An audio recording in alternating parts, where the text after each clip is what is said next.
நீங்கள் ஒரு பெரிய அலுவலக கூட்டத்தில் இருக்கிறீர்கள் என்று கொஞ்சம் கற்பனை செய்து பாருங்கள். அறையில் நிறைய பேர் இருக்கிறார்கள். நீங்கள் ஒரு புதிய நபரை சந்திக்கிறீர்கள். ம் முதல் முறையாக ஒருவரை சந்திக்கும் அந்த தருணம். ஆமாம், நீங்கள் மிகவும் உற்சாகமாக பேச ஆரம்பிக்கிறீர்கள். ஆனால் அவர் உங்களை பார்த்து சிரிக்கவோ அல்லது இயல்பாக பேசவோ இல்லை. முகத்தில் ஒருவித இறுக்கம் இருக்கிறது. உடல் மொழியில் ஒரு பெரிய விலகல் தெரியும் இல்லையா? கண்டிப்பா. அந்த தருணத்தில் நீங்கள் என்ன செய்வீர்கள்? பொதுவாக நம்மில் பலருக்கு அந்த இடத்தில் உடனடியாக ஒரு தயக்கம் வரும். ஆமா, ஒருவித கூச்சம் பின்வாங்குவோம். சரி, இவரிடம் பேசுவது வீண், நாம் எதையோ தவறாகச் சொல்லிவிட்டோம் போல இருக்கிறது என்று நினைத்து மெதுவாக அந்த இடத்தை விட்டு நகர்ந்து விடுவோம் தானே. 100% பேர் அதைத்தான் செய்வாங்க. ஆனால் உங்கள் அணுகுமுறையில், அதாவது உங்கள் வார்த்தைகளில் சில மிகச் சிறிய உளவியல் மாற்றங்களை செய்வதன் மூலம் அந்த நபரின் மனதில் உங்களைப் பற்றிய ஒரு சிறந்த முதல் அபிப்பிராயத்தை, ஒரு ஃபர்ஸ்ட் இம்ப்ரெஷனை எப்படி உடனடியாக உருவாக்குவது என்றே எப்போதாவது யோசித்திருக்கிறீர்களா? அதுதான் இன்றைய நமது ஆழமான அலசலின் மையப்புள்ளி. நம்மில் பலருக்கும் டேல் கார்னகி எழுதிய அந்த புகழ்பெற்ற புத்தகத்தை பற்றி தெரிந்திருக்கும். ஓ, how to win friends and influence people புத்தகம் தானே? அதேதான். மனிதர்களிடம் எப்படி பழக வேண்டும், உறவுகளை எப்படி வலுவாக்குவது என்பதற்கான ஒரு பைபிள் என்றே அதை சொல்வார்கள். ஆனால் இன்று நாம் அந்த புத்தகத்தின் மேற்பரப்பை மட்டும் மேலோட்டமாக பார்க்கப் போவதில்லை. அதாவது வெறும் குறிப்புகளை மட்டும் படிக்கப் போவதில்லைங்கிறீர்கள். நிச்சயமா. சிறுங்கள், பாராட்டுங்கள் என்ற அந்த எளிய விதிகளுக்கு பின்னால் இருக்கும் ஆழமான மூளை அறிவியல் என்ன, எந்தவிதமான வற்புறுத்தலும் இல்லாமல் மனிதர்களை எப்படி நம்முடைய சிந்தனைக்கு சம்மதிக்க வைப்பது. வற்புறுத்தாமல் சம்மதிக்க வைப்பதா? கேட்பதற்கே ரொம்ப சுவாரஸ்யமாக இருக்கிறதே. ஆமா, இந்த வழிமுறைகள் ஏன் நம் மூளையில் இவ்வளவு வலுவாக வேலை செய்கின்றன என்பதை தான் இன்று நாம் ஆழமாக ஆராயப் போகிறோம். சரி, இதை விரிவாக பார்ப்போம். ஏனென்றால் இது நம் அன்றாட வாழ்வில், அலுவலகத்தில், ஏன் வீட்டில் கூட மனிதர்களோடு புழங்கும் எல்லா இடங்களிலும் தேவைப்படும் ஒரு திறன். மிக முக்கியமான ஒரு திறன். மனிதர்களுடன் ஒரு நல்ல உறவை உருவாக்குவதற்கான அடிப்படை நெறிகள் என்னென்ன என்று நாம் பார்க்கும்போது, முதல் விஷயம், மனிதர்கள் அனைவரும் தங்களின் தனித்தன்மையை மதிக்க விரும்புகிறார்கள் என்பதுதான். உண்மைதான். ஒவ்வொரு மனிதருக்கும் தாங்கள் ஒரு தனித்துவமான மனிதர் என்ற அங்கீகாரம் தேவைப்படுகிறது. அதனாலதான் அவர்களின் பெயர்களை நினைவில் கொள்வது, அவர்களை சிறப்பாக உணர வைப்பது என்பது மிக முக்கியம் என்று புத்தகத்தில் சொல்லப்பட்டிருக்கிறது, இல்லையா? ஆமா. உதாரணத்திற்கு, உங்கள் நண்பர் செய்யும் ஒரு சிறிய சாதனைய பொதுவெளியில் நீங்கள் அங்கீகரிக்கும் போது என்ன நடக்கிறது? அவரின் சுயமரியாதை, அதாவது அந்த செல்ஃப் எஸ்டீம் மிகப்பெரிய அளவில் உயரும். சரியா சொன்னீங்க. ஆனால் எனக்கு இதில் என்ன ஆச்சரியமாக இருக்கிறது என்றால், இது தெரிந்திருந்தும் கூட நாம் ஏன் அடிக்கடி மனிதர்களை விமர்சிக்கிறோம்? அதான், விமர்சனம் என்பது ஏன் உறவுகளில் இவ்வளவு பெரிய விரிசலை ஏற்படுத்துகிறது? அதற்கு காரணம் நமது மூளையின் வடிவமைப்பு தான். பாத்தீங்கன்னா, விமர்சனம் என்பதை நமது மூளை ஒரு சாதாரண தகவலாக எடுத்துக்கொள்வதில்லை. ஓ, வேற எப்படி எடுத்துக்கொள்கிறது? அதை ஒரு அச்சுறுத்தலாக, ஒரு த்ரெட்டாக தான் எடுத்துக்கொள்கிறது. ஒரு காலத்தில் நாம் காடுகளில் வாழ்ந்தபோது ஒரு மிருகம் தாக்க வந்தால் நமது மூளை எப்படி செயல்படும்? உடனடியாக ஒரு தற்காப்பு நிலைக்கு மாறிவிடும். அதேதான், அந்த டிஃபென்ஸ் மெக்கானிசம் வேலை செய்யும். அதே போன்ற ஒரு வேதியியல் மாற்றத்தைத்தான் நேரடியான விமர்சனமும் உருவாக்குகிறது. வாவ்! அப்போ யாரையாவது விமர்சித்தால் அவர்கள் மூளை அதை ஒரு தாக்குதலாக பார்க்கிறதா? நிச்சயமாக. நீங்கள் ஒருவரை நேரடியாக விமர்சிக்கும்போது அவரின் மூளையில் உள்ள அமிக்டாலா என்ற பகுதி உடனடியாக தூண்டப்படுகிறது. அந்த அமிக்டாலா தூண்டப்பட்டால் என்ன ஆகும்? அவர் உடனடியாக உங்களிடம் சண்டையிடவோ அல்லது உங்களிடமிருந்து விலகிச் செல்லவோ தயாராகிவிடுகிறார். அதனாலதான் தர்க்க ரீதியாக நீங்கள் சொல்வது 100% உண்மையாக இருந்தாலும் சரி, அவர் அதை கேட்க மாட்டார். ஆமாம், நேரடியான விமர்சனத்தின் மூலம் ஒருவரை நீங்கள் திருத்தவே முடியாது. அப்படியென்றால் நேரடியாக ஒருவரை விமர்சிப்பது என்பது பூட்டப்பட்ட கதவை பலம் கொண்டு உடைத்து தள்ளுவது போல இருக்கிறது. ரொம்ப சரியான உதாரணம். அவர்கள் உள்ளே இருந்து கதவை இன்னும் கெட்டியாக பிடித்துக் கொள்வார்கள். ஆனால் அவர்களின் ஆர்வங்களை புரிந்து கொண்டு அவர்களை பாராட்டுவது என்பது சரியான சாவியை கொண்டு அந்த மனக்கதவை மிக எளிதாக திறப்பது போல, இல்லையா? ஆமாம், மிக எளிதாக திறந்து விடலாம். ஆனால் எனக்கு இங்கே ஒரு முக்கியமான சந்தேகம் வருகிறது. சொல்லுங்க. அல்லது ஒரு ப்ராஜெக்டை முற்றிலும் தவறான பாதையில் கொண்டு செல்கிறார். அந்த நேரத்தில் விமர்சனமே இல்லாமல் நேர்மையாக பாராட்டுவது எப்படி சாத்தியம்? அது வெறும் போலியான புகழ்ச்சியாகவோ அல்லது அவர் செய்யும் தவறை நாம் ஆதரிப்பதாகவும் மாறிவிடாதா? இதில் ஆச்சரியமூட்டும் விஷயம் என்னவென்றால், கார்னெகியின் அணுகுமுறையில் பாராட்டு என்பது முகஸ்துதியோ அல்லது போலியான புகழ்ச்சியும் கிடையாது. ஓ, முகஸ்துதி இல்லையா? கண்டிப்பா இல்ல. முகஸ்துதி என்பது மனிதர்களுக்கு எளிதில் தெரிந்துவிடும். சொல்லப்போனால் அது இன்னும் ஆபத்தானது. அப்போ உண்மையான பாராட்டுனா என்ன?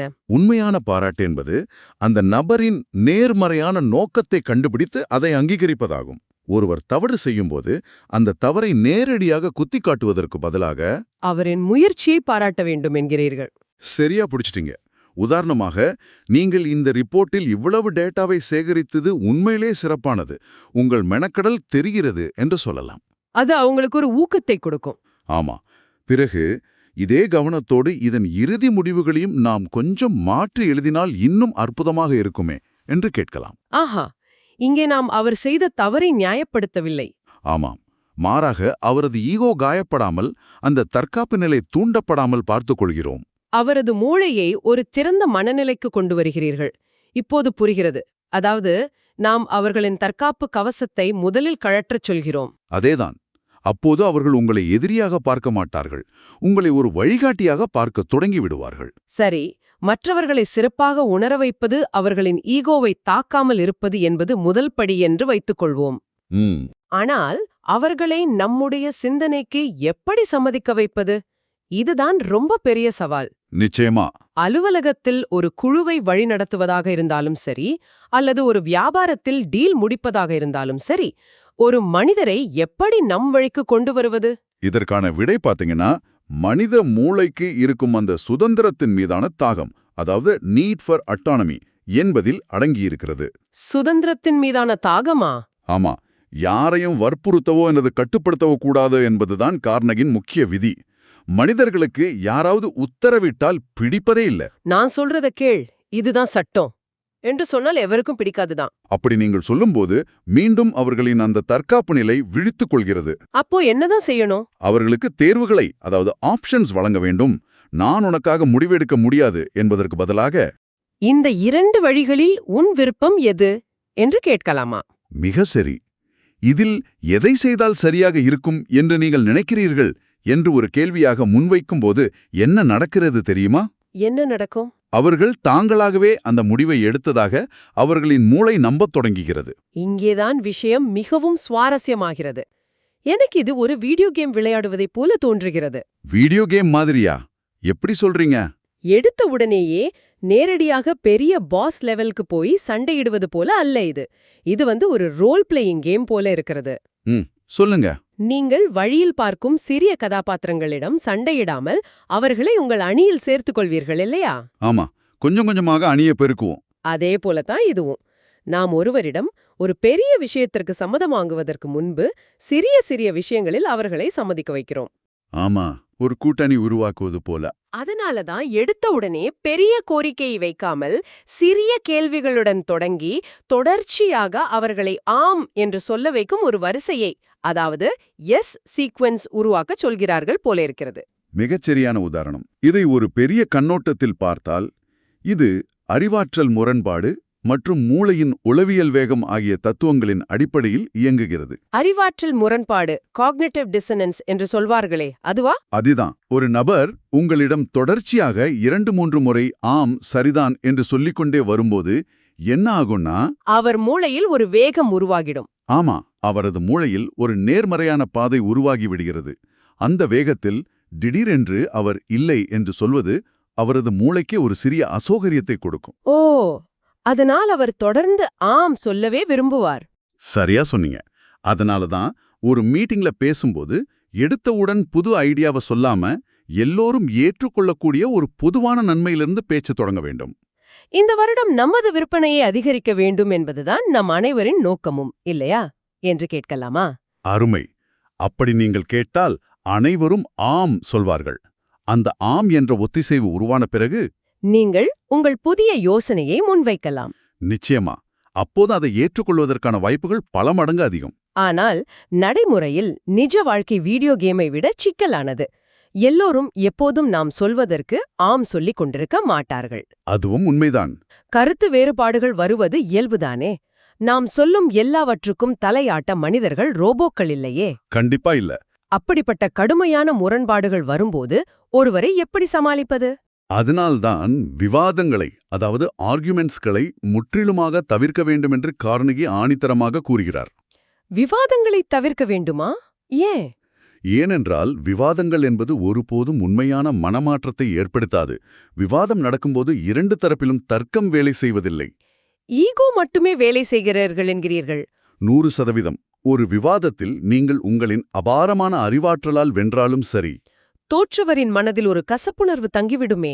ஆமாம், அவர் உங்களை உள்ளூர வெறுக்கத் தொடங்கி விடுவார். எனவே கருத்து வேறுபாடு வரும்போது முதலில் அவர்களின் கருத்து ஏன் அவர்களுக்கு சரியானது என்பதை நீங்கள் புரிந்து கொள்ள வேண்டும். அந்த கோணத்தை ஏற்றுக்கொள்ள வேண்டும். ஆமாம், நீங்கள் சொல்வது எனக்கு புரிகிறது என்ற ஒற்றை வாக்கியம் அவர்களின் கோபத்தை உடனடியாக தணிக்கும் ஒரு மிகப்பெரிய மேஜிக். எனவே இதன் உண்மையான அர்த்தம் என்ன? எனக்கு இது கொஞ்சம் உறுத்துகிறது. ஒரு மாற்று கருத்தை நான் இங்கே முன்வைக்க விரும்புகிறேன். தாராளமா சொல்லுங்க. ஒரு மீட்டிங்கில் ஒருவர் ஒரு தவறான டேட்டாவை வைத்துக்கொண்டு வாதிடுகிறார் என்று வைப்போம். அவர் சொல்வது முற்றிலும் தவறு என்று எனக்கு தெரிந்திருக்கும்போது, நீங்கள் சொல்வது எனக்கு புரிகிறது என்பது நான் ஏற்றுக்கொள்வது என்பது நான் தோல்வியை ஒப்புக்கொள்வது போல் ஆகாதா? அல்லது அந்த தவறை நான் அங்கீகரிப்பது போல் ஆகிவிடாதா? இது ஒரு முக்கியமான கேள்வியை எழுப்புகிறது. மேலும் இது பலரும் மனித உறவுகளில் செய்யும் ஒரு மிக பொதுவான தவறும் கூட. என்ன தவறு? ஒருவரின் கருத்தை ஏற்றுக்கொள்வது, அதாவது அக்னாலஜ் செய்வது என்பது அவர்கள் சொல்வது 100க்கு 100 சரி என்று சம்மதிப்பதல்ல. ஓ, அக்னாலஜ் செய்வது வேறு, அக்ரி செய்வது வேறா? ரொம்ப சரியா சொன்னீங்க. நீங்கள் அவர்களின் தகவல்களை சரியென்று சொல்லவில்லை, அவர்களின் உணர்வுகளை மதிக்கிறீர்கள் என்பதைத்தான் காட்டுகிறீர்கள். உங்கள் பார்வையிலிருந்து பார்க்கும்போது நீங்கள் ஏன் அப்படி யோசிக்கிறீர்கள் என்பது எனக்கு புரிகிறது என்று சொல்வது, அது ஒரு உளவியல் ரீதியான ஆயுத குறைப்பு, சைக்காலஜிக்கல் டிசார்மமெண்ட். வாவ், இது அவர்களின் பாதுகாப்பற்ற உணர்வை குறைப்பதற்கான ஒரு வழிமுறை. ஆமா, அவர்கள் அப்பாடா இவன் என்னை புரிந்து கொண்டான் என்று அந்த தற்காப்பு நிலையிலிருந்து வெளியே வந்த பிறகு நீங்கள் மெதுவாக உங்கள் கருத்தை சொல்லலாம். நிச்சயமா. ஆனால் இந்த டேட்டாவை வைத்து பார்த்தால் இது வேறு மாதிரி இருக்கிறதே, இதை நீங்கள் கவனித்தீர்களா என்று கேட்கலாம். அப்போது அவர்கள் உங்கள் கருத்தை காது கொடுத்து கேட்பார்கள். அருமை. ஆமா, அதாவது இது ஒரு டாக்டிக்கலான நகர்வு. அவர்கள் சரியானவர்கள் என்று நாம் சொல்லவில்லை, அவர்களின் உணர்வுகள் நியாயமானவை என்று சொல்கிறோம். சரியா புரிஞ்சுக்கிட்டீங்க. இதனால் அந்த அமிக்டாலா ஹைஜாக் தவிர்க்கப்படுகிறது. அவர்கள் விரும்பி அந்த வேலையை செய்வார்கள். சரி, ஒரு சக ஊழியருக்கு ஒரு குறிப்பிட்ட வேலையை செய்ய பெரிய விருப்பமில்லை என்று வைத்துக்கொள்வோம். அவரை மிரட்டியோ அல்லது கட்டாயப்படுத்தியோ ஒரு நாள் வேலை வாங்கலாம். ஆனால் அது நிலைக்காது. கண்டிப்பா நிலைக்காது. அதற்கு பதிலாக அவரின் தனிப்பட்ட திறமைகளை பாராட்டி, இந்த வேலைக்கு உங்கள் திறமை மிகவும் அவசியம் என்று அவரை உற்சாகப்படுத்தி அந்த வேலையை செய்ய வைப்பது பற்றி புத்தகத்தில் சொல்லப்பட்டிருக்கிறது. ஆமாம், நல்ல நோக்கத்துடன் வழிநடத்த வேண்டும். இது தற்காலிகமாக ஒரு வேலையை முடிக்க உதவும். ஆனால் நீண்ட காலத்திற்கே, அந்த லாங் கேம் என்று சொல்வார்களே, ஒருவருடன் நிரந்தரமான ஆழமான உறவை எப்படி தக்க வைப்பது? நீண்டகால உறவுகளை உருவாக்குவதற்கு எவ்வித குறுக்கு வழிகளும் இல்லை. அங்குதான் உண்மையான ஆர்வம், அதாவது ஜென்யூன் கியூரியாசிட்டி தேவைப்படுகிறது. உண்மையான ஆர்வம்னா அவங்கள பத்தி தெரிஞ்சு கொள்வதா? ஆமாம், வெறும் வேலைக்காக மட்டுமே ஒருவரிடம் பேசுவது என்பது ரொம்ப இயந்திரத்தனமானது. மற்றவர்களின் தனிப்பட்ட வாழ்க்கையின் மீது, அவர்களின் இன்பத் துன்பங்களின் மீது நாம் உண்மையான ஆர்வத்தை காட்ட வேண்டும். ஒரு மனிதாபிமான அடிப்படையிலான ஈடுபாடு தேவை. நிச்சயமா. ஒவ்வொரு மனிதரும் இந்த உலகில் தாங்கள் முக்கியமானவர்கள் மற்றும் மதிக்கப்படுகிறோம் என்று உணர ஆழமாக இயங்குகிறார்கள். அந்த ஃபீலிங் ஆஃப் இம்பார்ட்டன்ஸ். ஆமா, அந்த உணர்வை நாம் அவர்களுக்கு தொடர்ந்து அளித்தால் மட்டுமே நீண்டகால உறவுகள் உருவாகும். மேலும் இதற்காக நாம் பெரிய பெரிய தியாகங்கள் செய்ய வேண்டும் என்பதில்லை. சின்ன விஷயங்கள் கூட போதுமா? கண்டிப்பா. ஒரு நேர்மையான சிரிப்பும் அன்பான அணுகுமுறையும் கூட மனிதர்களிடத்தில் நிஜமான அற்புதங்களை நிகழ்த்தும். ஒரு சிறிய சிரிப்பு கேட்க மிகவும் சாதாரணமாக இருக்கிறது இல்லையா? சாதாரணமா தெரியலாம், ஆனா அதுக்கு ரொம்ப சக்தி இருக்கு. நாம் இவ்வளவு நேரம் மனித மூளை, அமிக்டாலா, அறிவாற்றல் முரண்பாடு என்று பெரிய பெரிய உளவியல் விஷயங்களை பற்றி பேசிவிட்டு கடைசியில் சிரியுங்கள் என்ற ஒற்றை வார்த்தையில் வந்து நிற்கிறோமே. ஒரு சிரிப்பிற்கு உண்மையிலேயே அவ்வளவு சக்தி இருக்கிறதா? நிச்சயமாக இருக்கிறது. இதை வெறும் முகபாவனை என்று நினைக்க வேண்டாம். இதன் பின்னால் பரிணாம வளர்ச்சியின் மிகப்பெரிய அறிவியல் இருக்கிறது. ஓ, சிரிப்புக்கு பின்னால் அறிவியலா? ஆமாம், நீங்கள் ஒருவரை பார்த்து நேர்மையாக சிரிக்கும்போது எதிரே இருப்பவரின் மூளையில் உள்ள கண்ணாடி நியூரான்கள், மிரர் நியூரான்கள் உடனடியாக வேலை செய்ய தொடங்குகின்றன. வாவ்! உங்களின் சிரிப்பு நான் உனக்கு எந்த ஆபத்தையும் விளைவிக்க மாட்டேன், நான் பாதுகாப்பானவன் என்ற செய்தியை அவர்களின் மூளைக்கு அனுப்புகிறது. அதாவது வார்த்தைகளே இல்லாமல் மூளைகள் பேசிக்கொள்கின்றன. சரியா சொன்னீங்க. இது அவர்களின் மூளையில் டோபமைன் என்ற மகிழ்ச்சிக்கான வேதிப்பொருளை சுரக்க செய்கிறது. ஆக நீங்கள் ஒருவரை பார்த்து உண்மையாக சிரிக்கும்போது நீங்கள் வெறும் முகத்தை அசைக்கவில்லை. ஆமாம், அவர்களின் மூளையின் வேதியியலையே நேர்மறையாக மாற்றுகிறீர்கள். இது மனிதர்களை ஈர்க்கும் மிகப்பெரிய ஆயுதம். வாவ்! நம் சாலையில் செல்லும்போது முகம் தெரியாத ஒரு நபர் நம்மை பார்த்து சிரித்தால் நமக்குள் ஒரு சின்ன மகிழ்ச்சி தோன்றுகிறதே. அதற்கு காரணம் இதுதான், அந்த டோபமின் சுரப்பதுதான். நம்மை சுற்றி இவ்வளவு நவீன தொழில்நுட்பங்கள் இருந்தாலும் மனித மனத்தை மிக ஆழமாக இணைப்பது அந்த ஒரு நேர்மையான சிரிப்புதான் என்பது கேட்பதற்கு மிக ஆச்சரியமாக இருக்கிறது. அதுதான் இயற்கையின் ஆச்சரியம். இன்று நாம் பல முக்கியமான விஷயங்களைப் பற்றி பேசியிருக்கிறோம். ஒரு சிறிய சுருக்கமாக பார்த்தால், மற்றவர்களை ஆழமாக புரிந்து கொள்வது, விமர்சனத்தை தவிர்ப்பது, ஆமாம், அவர்களின் ஈகோவை தாக்காமல் நேர்மையான பாராட்டை வழங்குவது, கட்டளையிடாமல் சிறிய ஆம்களின் மூலம் ஒரு கூட்டணியை உருவாக்கி சம்மதிக்க வைப்பது, விவாதங்களை தவிர்த்து அவர்களின் உணர்வுகளுக்கு மதிப்பளிப்பது, மற்றும் அனைத்திற்கும் மேலாக ஒரு அன்பான நேர்மையான சிரிப்பின் மூலம் அவர்களின் மூளையின் வேதியியலையை மாற்றுவது என பல விஷயங்களை பார்த்தோம். உண்மைதான். மனிதர்களை இன்ஃப்ளூயன்ஸ் செய்ய வேண்டுமென்றால் முதலில் அவர்களின் தற்போதைய மனநிலை என்ன, அவர்களின் ஆசைகள் என்ன என்பதை புரிந்து கொள்வதுதான் அடிப்படை. அதுதான் முதல் படி. அதே சமயம் நாம் இங்கே ஒரு விஷயத்தை குறிப்பிட்டாக வேண்டும். நமது இந்த ஆழமான அலசல் என்பது முற்றிலும் கல்வி மற்றும் தகவல் பகிர்வு நோக்கத்திற்காக மட்டுமே வழங்கப்பட்டுள்ளது. கண்டிப்பா. டேல் கார்னகியின் புத்தகம் என்பது மனித உறவுகளுக்கான ஒரு முழுமையான மாஸ்டர் கிளாஸ். அதில் இன்னும் பல உளவியல் நுணுக்கங்களும் வரலாற்று உதாரணங்களும் உள்ளன. இந்த ஆலோசனைகளின் முழுமையான அனுபவத்தை பெற நேர்கள் அந்த புத்தகத்தை நேரடியாக படிக்க வேண்டும். ஆமாம், அதுவே எங்களின் பரிந்துரை. கண்டிப்பாக படிக்க வேண்டிய ஒரு புத்தகம் அது. சரி, இந்த விவாதத்தை முடிப்பதற்கு முன் நீங்கள் அனைவரும் ஒரு நிமிடம் சிந்தித்துப் பாருங்கள். நாம் அனைவரும் நமது தொழில்முறை திறன்களை வளர்த்துக் கொள்ள, தொழில்நுட்ப அறிவை மேம்படுத்திக் கொள்ள பல வருடங்கள் செலவிடுகிறோம். ஆயிரக்கணக்கில் பணத்தை செலவழிக்கிறோம். ஆமாம், ஆனால் நம் சக மனிதர்களை புரிந்து கொள்வதிலும் அவர்களின் உணர்வுகளுக்கு மதிப்பளிப்பதிலும் எல்லாவற்றுக்கும் மேலாக அவர்களுக்கு ஒரு நேர்மையான சிரிப்பை வழங்குவதிலும் நாம் காட்டும் இந்த தயக்கம், அது நமது நவீன கால தகவல் தொடர்பு முறைகளை பற்றி என்ன சொல்கிறது? சரியா கேட்டீங்க. நாம் ஸ்மார்ட் போன்களில் இணைக்கப்பட்டிருக்கிறோம், ஆனால் மனிதர்களிடம் இருந்து விலகி இருக்கிறோம். ரொம்ப உண்மையான வார்த்தைகள். அடுத்த முறை நீங்கள் ஒரு கூட்டத்திற்கு செல்லும்போது அல்லது ஒரு புதிய நபரை சந்திக்கும்போது யாரோ ஒருவர் உங்களை சிறப்பானவராக உணர வைப்பார் என்று ஒரு மூலையில் காத்து கொண்டிருக்கப் போகிறீர்களா? அல்லது அந்த முதல் நேர்மையான புன்னகையை உதிர்த்து மனிதர்களை இணைக்கும் அந்த அற்புதத்தை நீங்களே முதலில் நிகழ்த்தப் போகிறீர்களா? நீங்களே யோசித்துப் பாருங்கள். மீண்டும் ஒரு சுவாரஸ்யமான ஆழமான அலசலில் சந்திப்போம்.